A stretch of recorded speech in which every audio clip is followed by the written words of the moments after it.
একজন সাহাবী ছিলেন যার একটি খেজুরের বাগান ছিল। বাগানটি খুব কম খেজুর উৎপাদন করত। আব্দুর রহমান হতাশার সাথে তার বাগানের দিকে তাকিয়ে ভাবছিলেন, আমার এত পরিশ্রমের পরও কেন বাগানের ফলন ভালো হচ্ছে না? আমি কি কোনো ভুল করছি? একদিন আব্দুর রহমান নবী মুহাম্মদ সাল্লাল্লাহু আলাইহি ওয়াসাল্লামের কাছে গিয়ে নিজের সমস্যার কথা জানালেন। তিনি বললেন, ইয়া রাসূলুল্লাহ, আমি এত পরিশ্রম করার পরও আমার খেজুরের বাগান ভালো ফলন দিচ্ছে না, গাছগুলো ঝলসে যাচ্ছে। আমি কি করতে পারি? নবী সাল্লাল্লাহু আলাইহি ওয়াসাল্লাম তাকে সান্ত্বনা দিয়ে বললেন, চিন্তা করো না আব্দুর রহমান, আল্লাহ তোমার বাগানে বরকত দান করবে। তবে তুমি যদি চাও তোমার বাগান পূর্বের চেয়ে বেশি ফলন দেয়, তাহলে তোমাকে কিছু করতে হবে।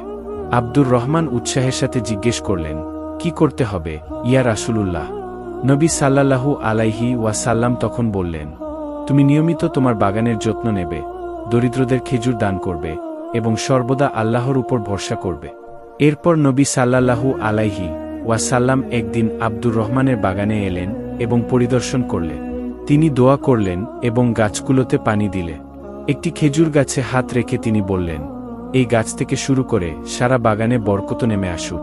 কয়েক সপ্তাহ পর আব্দুর রহমান অবাক হয়ে দেখলেন তার বাগানের গাছগুলোতে প্রচুর খেজুর ধরেছে। আগের তুলনায় অনেক বেশি খেজুর উৎপাদন হওয়ায় তিনি অত্যন্ত খুশি হলেন। এই অলৌকিক ঘটনা মদিনা শহরে ছড়িয়ে পড়ল। কিন্তু কিছু খারাপ লোক ঈর্ষান্বিত হয়ে তার বাগানের ক্ষতি করার পরিকল্পনা করল। তারা গাছগুলো কেটে ফেলার সিদ্ধান্ত নেয়। আব্দুর রহমান এই পরিস্থিতিতে নবী সাল্লাল্লাহু আলাইহি ওয়াসাল্লামের কাছে পরামর্শ চাইতে গেলেন। নবী সাল্লাল্লাহু আলাইহি ওয়াসাল্লাম তাকে বললেন, আব্দুর রহমান, আল্লাহ তোমাকে পরীক্ষা নিচ্ছে, ধৈর্য ধরো এবং আল্লাহর উপর ভরসা করো। পরে আব্দুর রহমান খলিফা ওমর ইবনে খাত্তাব রাদিয়াল্লাহু আনহুর কাছে ন্যায়বিচার প্রার্থনা করে। ওমররা তদন্ত করে দেখেন যে কিছু লোক ইচ্ছাকৃতভাবে বাগানের ক্ষতি করার চেষ্টা করছে। তিনি কঠোরভাবে ঘোষণা দেন, যদি কেউ অন্য কারো সম্পত্তির ক্ষতি করার চেষ্টা করে তাকে কঠোর শাস্তি দেওয়া হবে। এই ঘটনার পর আব্দুর রহমানের বাগান আরও বেশি উৎপাদনশীল হয়ে ওঠে। আল্লাহ তার বাগানে বরকত নাইল করে, তার সম্পদ বৃদ্ধি পায়, আর তিনি উদারভাবে দরিদ্রদের সাহায্য করতে থাকে। তিনি নিয়মিত যাকাত দিতেন এবং দরিদ্রদের সহযোগিতা করতেন।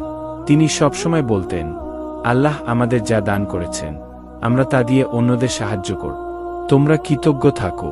এই গল্পটি আমাদের শিক্ষা দেয়, যদি আমরা ধৈর্য ধরে আল্লাহর উপর ভরসা করি তাহলে তিনি অবশ্যই আমাদের সাহায্য করবে।